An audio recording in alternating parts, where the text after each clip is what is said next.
We now know the identity of the entire Iron Raider team. Let's go ahead and review the characters so far. So we have right here the Iron Monger. Next up is Ulysses Klaw.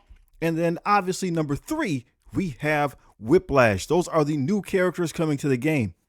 Our reworked characters consist of Crossbones and Yellowjacket. So what we have here is tech characters that we've seen in the Marvel Cinematic Universe, now adapted for the game, making up our new Iron Raider team. Now the question is, what can this team do?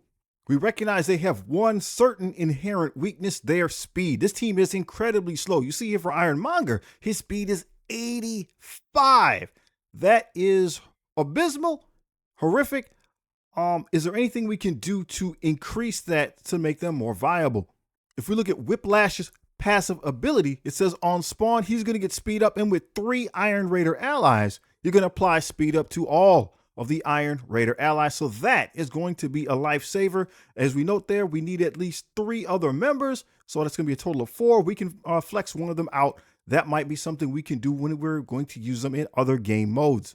We don't have all the updated information for the reworked characters, but Yellowjacket should go first with a speed of 115. His passive ability is Don't Cross Me. The adjustments there says the first time this character uses their special or ultimate, you can apply evade to all of the Iron Raider allies. They're going to need all the help they can get because they're going to be taking some hits early. In Raid, when this character or an Iron Raider ally gets a positive effect, you're going to barrier that character. And while this character has offense up, very important, while he has offense up, gain 20% speed and 25% drain. This is a carryover from his kit from the before. This is really, really good. We'll be looking for opportunities to get offense up on this character. Again, it will increase his speed. He'll be able to go faster and perhaps take multiple turns. His ultimate ability, Hostile Takeover, should be available right away. Energy at 5/5. It's going to give you that offense up to a maximum of 3. That's something that we are indeed looking for. You're going to attack primary and adjacent targets for damage on kill. Apply 2 random positive effects to himself and all Pim Tech and villain tech allies. So this team is again a villain tech team, and they left in the Pim Tech call out. That is significant, right? You're going to repeat this attack targeting the most injured enemy. And on war defense, if Big Time Spider-Man is an ally, this attack will also have the additional effects of that character's special spiteful sting targeting the primary target. So the point there is they are leaving in the infestation and the Pim Tech callouts. So again, in Alliance War, perhaps we don't bring this character in. We leave him perhaps on the infestation team. He'll have new stats. It'll bring a little bit of new life into those characters. His special, also available turn 1, 5/5 energy, is Spiteful Sting. It will steal health from the primary target and redistribute it to Yellowjacket, bypassing heal block. You're going to get 3 more evades and some regeneration with this. And again, on war defense, he has the same call out as before. Using Big Time Spider-Man will use his ability as well. We don't have his basic listed.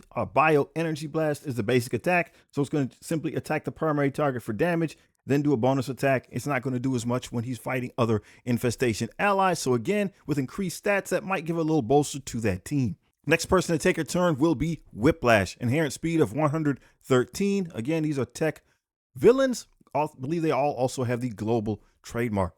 So as mentioned, Whiplash's passive is replicated technology. So as we said before, on spawn, he's going to get speed up, and he's going to give speed up to all Iron Raider allies, provided you have at least 3 more. So a total of 4. You can leave one individual out in other game modes. When it's his turn, he's going to copy a random positive effect, not stealth, not taunt, but he's going to do that from all enemies, right? It says from each enemy, not one enemy, from each enemy. And if they are a tech enemy, he will copy in additional positive effect. So he's not removing that, though. Keep that in mind. He's not removing their effect. He's just copying it for himself, enhancing his abilities. In raids, if he does that, he's going to get more speed, right? So that's how he would charge the team up in raids to enhance their speed. But again, that's not going to happen outside of that game mode. It is something to keep in mind, as we can now put raid callouts in Alliance War. When this character is above 50% health, enemies cannot gain assist now. So that doesn't mean that they can't assist. It just means that they can't get that positive effect assist now to call them in for an attack. His ultimate ability is available turn number 1. Electrical Maelstrom, energy cost 4 out of 4. You're going to attack all enemies for piercing damage. Clear 3 positive effects on all enemies if you have, again, 3 Iron Raider allies, and you will apply then silence to all those enemies. Silence is very powerful. This is something that looks like it can indeed come in handy. We have extra focus to make sure that it lands and it cannot be blocked, so those negative effects cannot be resisted, so to speak. We're going to put trauma and defense down on all those enemies. So they're going to have silence, trauma, defense down, flip all charge to bleed. That is a very small call out, but very important. It stops certain characters from doing things that they want to do, like Apocalypse. And we've seen some Spider Weaver lately. I don't think that this would affect her because she would still make you miss, but it is something just to keep in mind. You could also elect to use his special ability, Twisting Assault. It is also going to be available turn 1. Energy cost 4 of 4. You will attack the primary and adjacent targets for damage. You got the 3 Iron Raider allies. You're going to flip all positive effects into negative effects on those primary and adjacent enemies. Put trauma, defense down, and disrupted to those enemies. So again, you have an ability here to maybe stop a tank. That's why you would default to the special instead of the ultimate. The ultimate looks like it's most of the time going to be appropriate, but if there's somebody that's going to start drawing your attention, you need to keep them under control with that disrupted. Maybe that's the opportunity to use a special instead. And again, he gets a speed up to himself and a random Iron Raider ally. That speed up is going to be invaluable on this team. Now, as basic, he's going to attack the primary target for piercing damage, flip 1 positive to negative, and apply defense down. Chain to 2 adjacent enemies, flip, apply defense down, apply speed up to self and a random Iron Raider ally. This is something that we probably want to try to trigger as often as possible. Scratch that. I thought that it also applied with the ISO attack. It looks like it does not. You're going to get those offense downs, and he will put barrier on the person who has the least amount of barrier. Interesting, not the least amount of health, the person who has the least amount of barrier, and in rage, you're going to get regens. The third person to act will be Ulysses Klaw, speed stat of 100. He is a support for the team. His passive ability is armed and dangerous. On spawn, you're going to barrier him and all allies for 10% of his max health. So I'm going to be interested to see the stats on these characters. If they're slow, that means they're going to take some hits. So I want to know how this barrier, right? How strong is it going to be? Is it going to allow us to survive the opening salvo from the opposing team? On the end of this character or any Iron Raider's turn, if that character has regen, you're going to heal that character for 5% of this character's max health. In raids, it will do it for an additional 5%. So one of the things we're going to see is there are a lot of regens will be popping up. Regens are cool, but you have to survive, right? You have to survive till it's your turn to get healed. So if it's just waiting on those regens, that can be detrimental. So it is good that it says, again, on the end of his turn or any Iron Raider ally's turn, there is some passive healing that is going to take effect. In raids, you're going to get immunity for 2 turns to self and all Iron Raider allies. So we're not going to get that outside of that game mode. Immunity is important. So again, if we're talking about bringing in other characters, that might be something we want to consider. Do we have somebody that can either make the team faster or somebody that can provide immunity?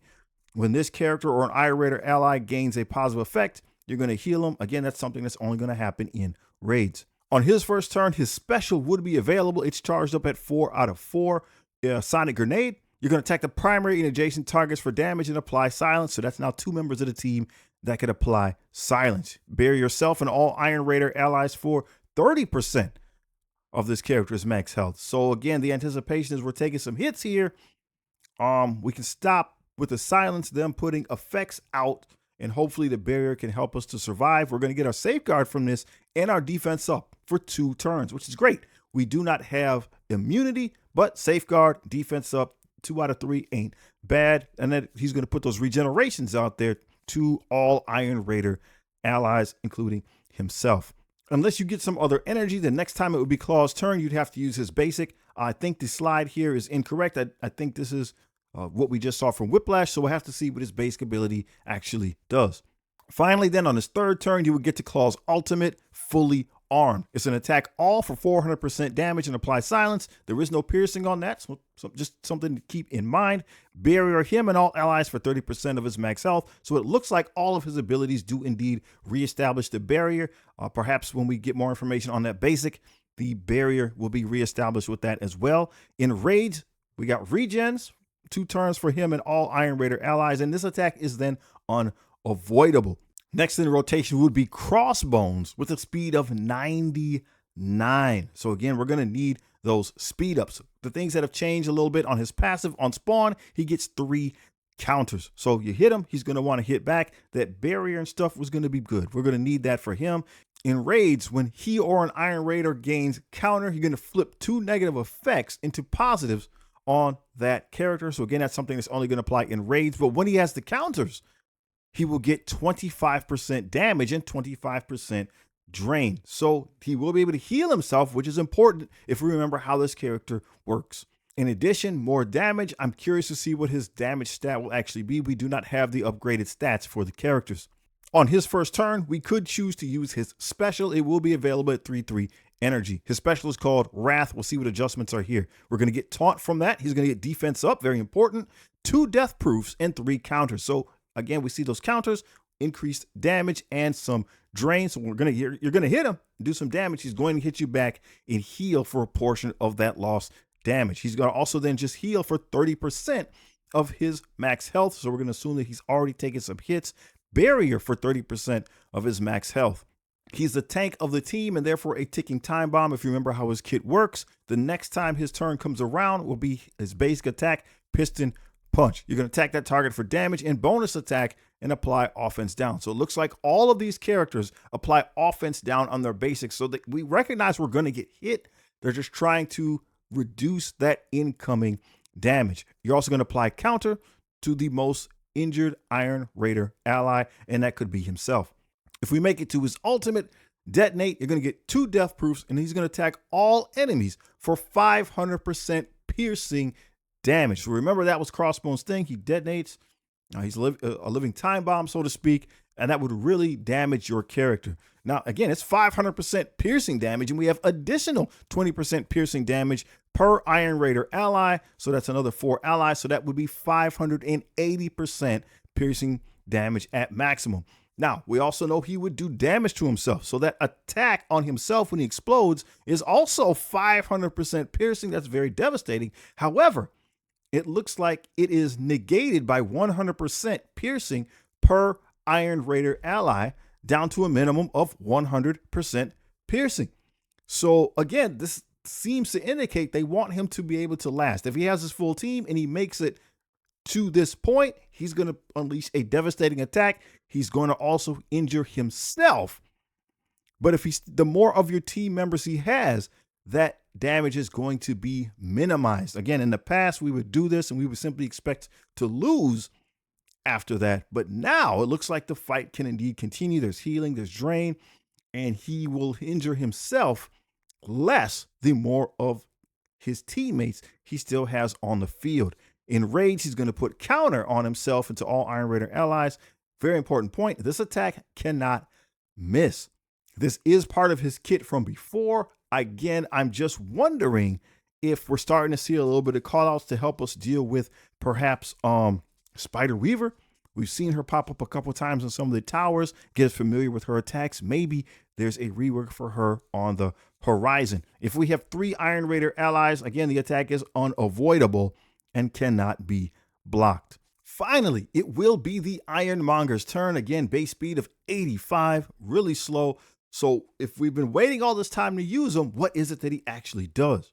His passive ability is upgrades of my own. So on spawn, he's going to give defense up to himself and all Iron Raider allies. We're going to need that, right? It's going to help us survive. So there will be some barrier out there. There will be some defense up out there. The first time this character drops below 50% health, he's going to steal 20% health back from the enemy who has the most health and give that to himself. And this bypasses heal block. So that's going to happen the first time. So we're anticipating he might take some hits. Okay. In raids, when he or an Iron Raider ally gains a positive effect, he's going to give ability energy. He is supposed to be the battery for the team, but that ability there will only happen in raids.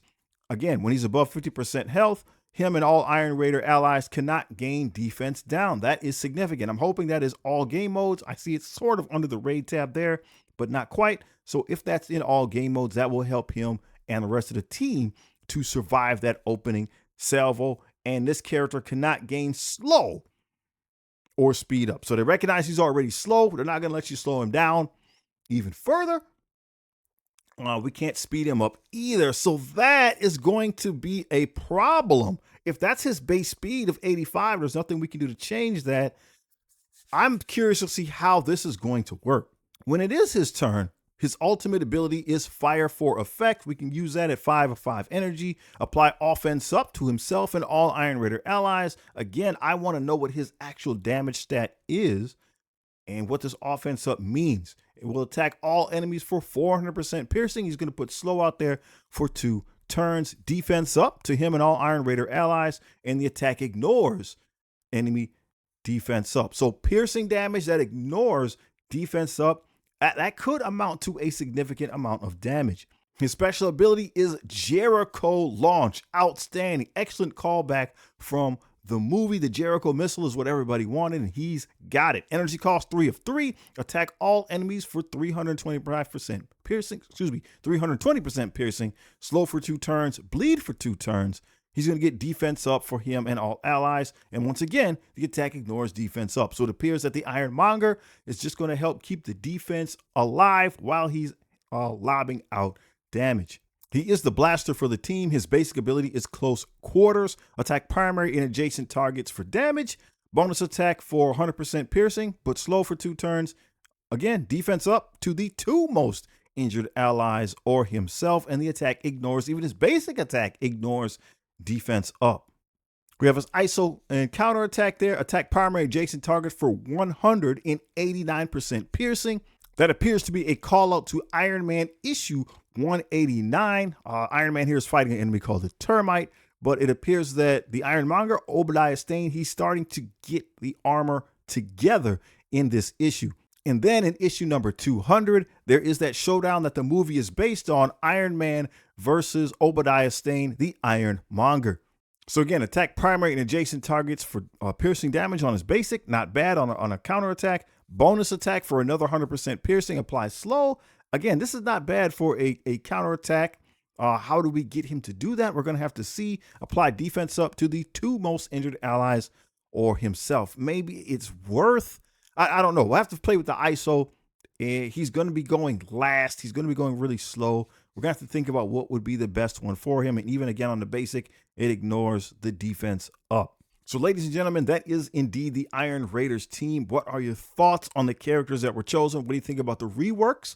Again, these seem to be all Marvel MCU villains, which is cool with the tech base. It's cool. I like that. I like how they gave survivability here to Crossbones with his detonated attack. The kits are very simple. Okay, the kits are very, very simple. So it looks like they're made for newer players. There's not a whole lot of detail. Everything seems pretty straightforward. We'll have to see how it actually looks when it goes live. I also like how regarding Yellowjacket here, they still left in his infestation callout. So again, in Alliance War, if we can find another use for this team, we could still use Yellowjacket on the infestation team and then put in another member to take his place to try to adjust in some way, right? We're going to have to deal with that speed somehow.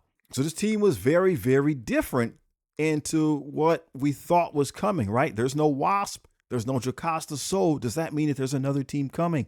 A lot of people are talking about the robot Hawkeye. Is there another team coming? Are those 2 more teams, or are they one and the same? If so, right, in either case, I guess we should say tech gear is going to be important. So let's make sure we're farming that, make sure that we're not wasting it. We're going to store it up on the free-to-play side. It's going to take us a while to build these teams. So make sure we're just storing up that gear. If you're free to play, it's probably not time to build these particular characters yet. We need to work on our Timeless Eternals. But I'm curious to hear, what are your thoughts on this team? Are you excited? Are you disappointed? Which one of these characters are you looking forward to see the animations for in game? Let me know in the comments below.